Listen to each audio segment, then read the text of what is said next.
প্রতিপক্ষ যতই শক্তিশালী হোক, হারার আগে হার নয়, এই মন্ত্র নিয়েই ২৬শে জুলাই শুরু হতে যাওয়া অলিম্পিকে অংশ নেবেন অ্যাথলিটরা। বাংলাদেশ সহ বিশ্বের ১০,৫০০ প্রতিযোগী লড়বেন ৩২টি ইভেন্টে।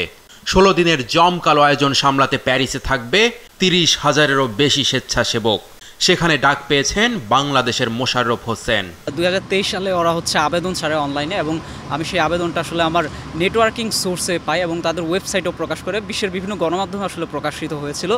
এবং গত বছরের শুরুতে মার্চ মাসে আমি সেই আবেদনটা করি, এবং আবেদনটা করার পর সেই বছরেরই শেষের দিকে ডিসেম্বরে আমার আবেদনটা আসলে অ্যাপ্রুভাল হয় তাদের কাছে, এবং আমাকে একটা অফার করা হয় আমি কোন রোলে কাজ করব, সেই অফারটাও আমি অ্যাকসেপ্ট করি।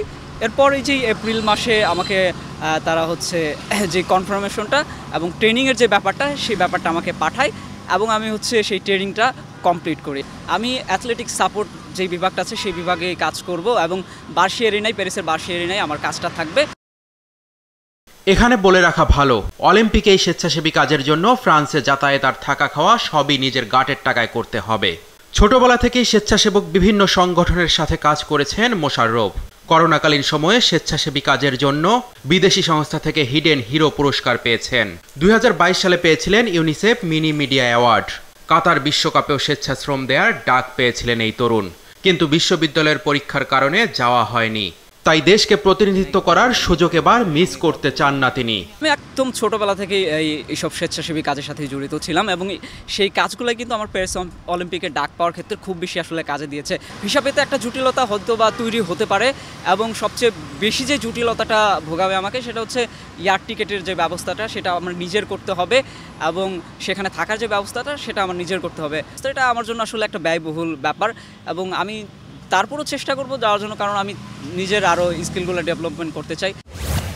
প্যারিস অলিম্পিক আয়োজক কমিটির কাছে স্বেচ্ছাশ্রমের জন্য ৩ লাখ আবেদন জমা পড়ে, যে কোনো বারের তুলনায় এবারেরটা সর্বাধিক। মূল্যায়নের ভিত্তিতে সেখান থেকে নির্বাচন করা হয় ৩০,৫০০ জনকে, যার মধ্যে একজন এই বাংলাদেশি তরুণ।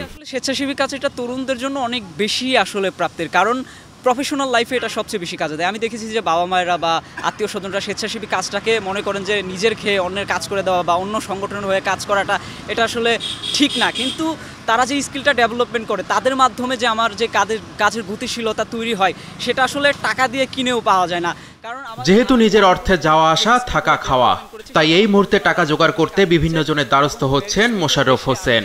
দেশের তরুণরা এভাবে কাজ করে বিশ্ব দরবারে বাংলাদেশের নাম উজ্জ্বল করবেন, এটাই মোশাররফের চাওয়া। অনেক বড় প্রাপ্তির বিষয় যে তারা স্বেচ্ছাসেবী কাজ যদি করে